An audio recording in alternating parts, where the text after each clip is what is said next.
Good morning, my friends. Before we take our first step into the demands of the day, let us pause and consider what that step requires. We wake, and at once the world rushes in, duties, worries, ambitions, fears.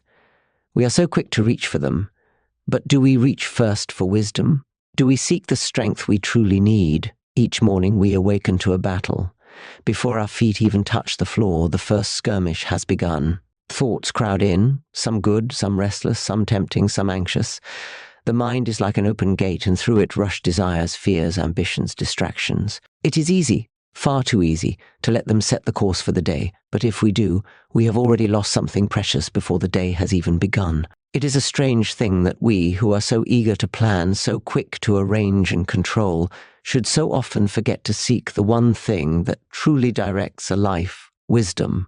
Not intelligence, not knowledge, not mere cleverness, but wisdom. The deep, steady knowing of what is right and good. It is not something we create for ourselves. It is not the product of sleepless nights or careful calculation. It is given. And if it is given, then we must ask for it. To pray for wisdom in the morning is not to ask for flashes of brilliance or impressive intellect. It is to ask for the quiet discernment that chooses patience over haste, humility over pride, truth over convenience. It is to ask for the kind of sight that looks beyond the surface of things and perceives what truly matters. And then, having asked, we must trust. For wisdom is not always felt in the moment. It is not always accompanied by certainty or ease. Often, it works unseen, like roots deep in the soil, drawing strength long before the leaves ever show. But in time, it proves itself. So before the world rushes in, before the battle of the day is fought, let us kneel not in weakness but in readiness. The strength we need is never the strength we think we need. We imagine that if only we were stronger in will, in body, in determination, then we would conquer the day, push through our trials and silence our fears. But true strength is not the ability to force our way through life. It is the ability to stand firm when all else wavers, to endure when our own power fails. It is not the strength to demand, but the strength to surrender to what is right, even when it costs us. We do not pray merely for strength of body or mind, though those are good gifts. We pray for the strength to resist what is easy when it is not good. We pray for the strength to be patient when we would rather be swift, to be silent when we would rather be heard, to forgive when we would rather hold on.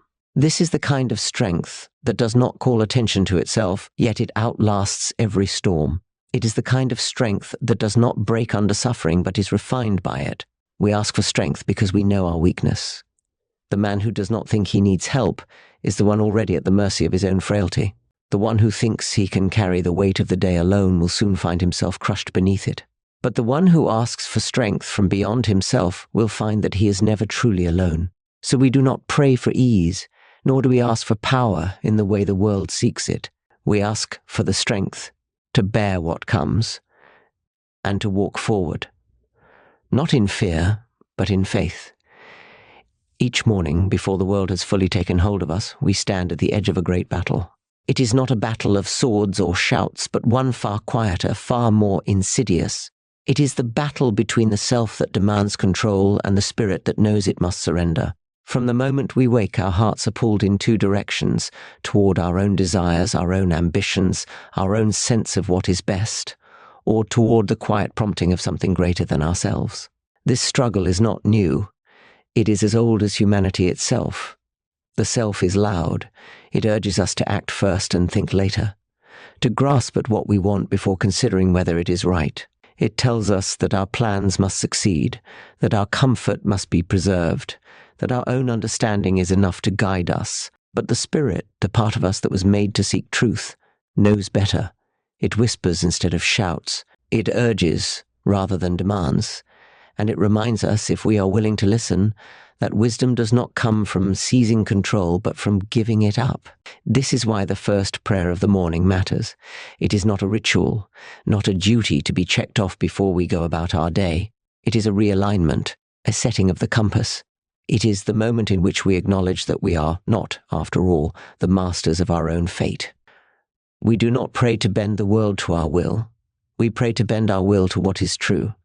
And in doing so, we begin the day not as those who must fight alone, but as those who are led. We are often eager for clear signs, for unmistakable proof that we are on the right path. We want writing on the wall, a voice from the heavens, something undeniable to assure us that we are not wandering aimlessly. But more often than not, guidance does not come in the way we expect. It is not given as a map with every turn laid out before us, but as a quiet prompting, a nudge in the right direction, a whisper when we had hoped for a shout. This is why we must pray, not for certainty but for trust, not for a vision of the whole road ahead, but for the grace to take the next step. There will be times when we hesitate, when we wonder whether we are truly being led or merely walking in circles. But wisdom teaches us that grace does not always announce itself with fanfare. It often works unseen, in small choices, in quiet convictions, in the gradual shaping of our hearts. If we think that guidance must always be dramatic, we will miss the hand of grace in the ordinary. We will fail to see it in the person who offers a word of encouragement just when we need it, in the unforeseen delay that keeps us from harm, in the sudden thought that leads us to choose kindness instead of anger. These are not accidents. They are the unseen workings of a wisdom far beyond our own. So we pray, not for the road to be made easy, nor for a light that reveals everything at once, but for the faith to trust the next step. And in time, we will look back and see that grace has been guiding us all along. The way a man begins his morning determines more than just the hours ahead. It shapes his very soul. Too often we stumble into the day unprepared, letting the world set the tone before we have set our hearts. We wake, and at once we are drawn into the demands of life. There are tasks waiting to be done, messages to answer, worries to wrestle with. The weight of the day presses in before we have even taken our first breath. But what if we paused? What if we resisted the rush and began not with action, but with surrender? To pray in the morning is not to shield ourselves from difficulty, but to prepare ourselves to meet it rightly.